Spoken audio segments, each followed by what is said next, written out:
ଅଛନ୍ତି ବୈକୁଣ୍ଠ ପ୍ରାପ୍ତି ହେଇଛନ୍ତି କିନ୍ତୁ ସିଏ ଯାହା କରିଛନ୍ତି ସେ ଯୋଉ ଗଛ ଲଗେଇବା ତା ପ୍ରଥମରୁ ଆପଣ କହିଲେ 50 ବର୍ଷ ଅତିକ୍ରାନ୍ତ ହେଇଛି ସେ 50 ବର୍ଷର ସେ ସୁସ୍ୱାଦୁ ଫଳ ଆଜି ଫଳିଛି ଆମେ ସମସ୍ତେ ଖାଉଛେ। ଆଉ ଏଇ ଯୋଉ ଆଜି ଏ ଯୋଉ କାର୍ଯ୍ୟକ୍ରମ ହଉଛି ମିନି ସମ୍ମିଳନୀ 50 ବର୍ଷର ଯୋଉ ଆମର ସୁବର୍ଣ୍ଣ ଜୟନ୍ତୀ ପାଳନ ହଉଛି ତାପରେ ମଧ୍ୟ ବି ଆମର ଆଞ୍ଚଳିକ ସଂଘର ମିନି ସମ୍ମିଳନୀ ନା କରୁଛେ ମିନି ସମ୍ମିଳନୀ ହେଟା ଠିକ ଲାଗୁନି ଯେହେତୁ କେନ୍ଦ୍ର ସମ୍ମିଳନୀ ହଉଛି ଏ ଛୋଟ ଉତ୍ସବଟି ଯୋଉ ହଉଛି ସେତେବେଳେ ମୁଁ ଏ ପ୍ରସ୍ତାବ ଦେଇଥିଲି ମାଞ୍ଚାଜୀ ଭାଇ ଆଉ ଆମେ ତ ସେ ଯୋଉ ପ୍ରାନ୍ତୀୟ ସମ୍ମିଳନୀ ହଉଛି ଆମର କୋଉ 10-20 ବର୍ଷରେ କେତେବେଳେ ଆମର ପଡିବ ଆମ ତ ଜୀବଦଶାରେ ଆମେ ନଥିବା କିନ୍ତୁ ଆମେ ଯଦି ଆମର ଏଇ 7 ସଂଘକୁ ନେଇ ପୁରୀ ଜିଲ୍ଲାର ଭାଇମାନଙ୍କୁ ନେଇକି ଆମର ଯଦି ମିନିମିନି ଏଇ ଛୋଟ ସମ୍ମିଳନୀ କରିବା କେମିତି ହୁଅନ୍ତା ନା ପଣ୍ଡାଇ ବହୁତ ବଢିଆ ହବ ପୁରା କାଲି ଭଳିଆ ମନେ ପଡୁଛି। ଯାହା ହଉ ଆମର ପତିଆ ବି ଅଛନ୍ତି କୋଉଠି ଦେଖିବା ଭିତରେ ଆମର ଗୋଟେ ଚିନ୍ତା କରଲା ତା ଠିକ ଅଛି ଆମେ ସେଇଆ କରିବା। ଆମେ ପ୍ରଥମେ ଆରମ୍ଭ ହେଲା ଜଟଣୀ ସଂଘର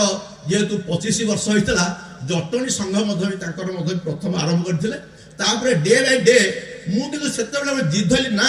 ଆମର 50 ବର୍ଷ ପୂର୍ତ୍ତି ଯେହେତୁ 25 ହଉଛି ସେ 25 ଆମେ କରିବୁ ତା ଭିତରେ ଗୋଟେ ରାଉଣ୍ଡ ପୁରା ବୁଲିଗଲା। ଆଜି ବୋଧେ ଏବେ କିଛି ଅଧଘଣ୍ଟା ପରେ ନିମନ୍ତ୍ରଣ କରିବେ ସଡ଼ାଙ୍ଗୋଇ 6-7 ସଂଘ ନା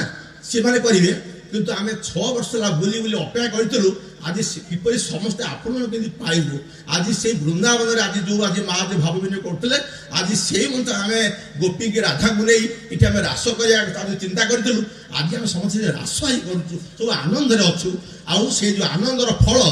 କହିବାର ଉଦ୍ଦେଶ୍ୟ ସେ ଯୋଉ ଗଛ ଯିଏ ଲଗେଇଥିଲେ ସିଏ ଆଜି ଉପରେ ଅଛନ୍ତି ତାଙ୍କ ବି ଆମେ ସମସ୍ତେ ଯିଏ ଯାହା ହୃଦୟରେ ମନରେ ପ୍ରାର୍ଥନା କରିବା ତାଙ୍କର ଆତ୍ମା ସଦ୍ଗତିତ ନିଶ୍ଚିତ ହେଇଯିବ ଠାକୁର ପାଖରେ ଥିବେ ଆଉ ତାଙ୍କର ଯୋଉ ମା ଅଛନ୍ତି ଆଉ ତାଙ୍କର ଯୋଉ ପିଲାମାନେ ଅଛନ୍ତି ଅତ୍ୟନ୍ତ ମିଷ୍ଟଭାଷୀ ଅତ୍ୟନ୍ତ ସୁନ୍ଦର ବ୍ୟବହାର ତାଙ୍କୁ ଭଗବାନ ବହୁତ ଠାକୁର ଆମର ପରିଚାଳକ ତାଙ୍କୁ ବହୁତ ଭଲରେ ରଖନ୍ତୁ ଏତିକି ଆଜି ଠାକୁର ପରିଚାଳକ ପାଖରେ ସମସ୍ତ ପାଖରେ ପ୍ରାର୍ଥନା କରୁଛି। ଆଉ ଏ ଯୋଉ ଜୟଗୁରୁ ଆମର ପିପିଲିରେ ଆଜି ଏ ଯୋଉ ମିନି ସମ୍ମିଳନୀ ହେଲା ଆମେ ଗୋଟେ ବହୁତ ବଡ଼ ଆଶା କରୁଛୁ ବହୁତ ବଡ଼ ବି କରିବୁ ବୋଲି କିନ୍ତୁ ସମୟ ସାପେକ୍ଷ ଏବଂ ସେତେବେଳେ ଯୋଉ କହିଲି ଖାଦ୍ୟ ଦେହରେ ବାଲି ମିଶିବା କଥା କହିଲି ତା ମଧ୍ୟ ସେଇ କଥା ଗତ 8-10 ଦିନ ତଳେ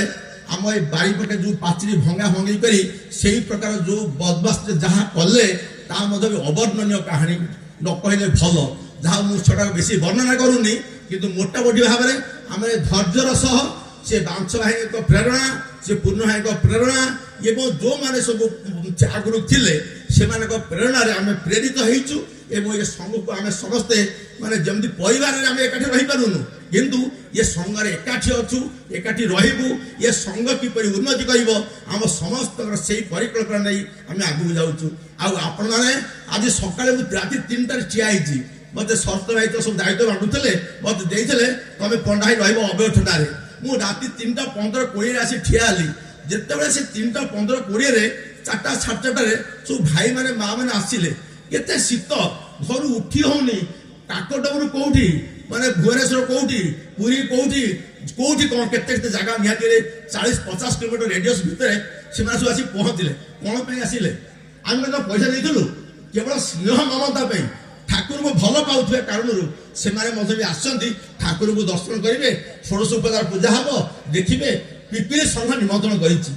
ତାଙ୍କର ଯୋଉ ଆଶା ଭରସା ଆମ ପାଇଁ ନେଇକି ଆସିଥିଲେ ଆମ ପାଇଁ ନୁହେଁ ଠାକୁରଙ୍କୁ ଦେଖିବା ପାଇଁ ଠାକୁରଙ୍କ ପାଇଁ ଠାକୁରଙ୍କ ସାନ୍ନିଧ୍ୟ ଲାଭ କରିବା ପାଇଁ ଆଜି ସେ ନିଶ୍ଚିତ ଭାବୁଛି ସିଏ ବୋଧେ ନିଶ୍ଚିତ ଭାବରେ ଆନନ୍ଦିତ ହେଇଥିବେ। ଆଉ ଯୋଉମାନେ ଅଛନ୍ତି ସେ ଯଦି ଆମ ପିପିଲି ସଂଘରେ ଇଏ କାର୍ଯ୍ୟକ୍ରମ କରିବା ଭିତରେ ଉତ୍ସବ ପାଳନ କରିବା ଭିତରେ କିଛି କାହାର ଝଡ଼ ଝଞ୍ଜା ଆସିଥିବ କିଏ କଣ ଭାବିଥିବ କିଏ କଣ କହିଥିବ ମୁଁ ମଧ୍ୟ ବି ଏଇ 2 ଦିନ ହେଲା ବାୟଙ୍କ ଭଳିଆ ଫୋପଡ଼ା ଫିରିଆ କରୁଥିଲି କେମିତି କଣ କାମଟା ସରିଯାଉ ସବୁ ଜିନିଷ ସୁରୁଖୁରୁ ହେଇଯାଉ ତା ଭିତରେ କାହା କଣ ଖରାପ ଲାଗିଥିବ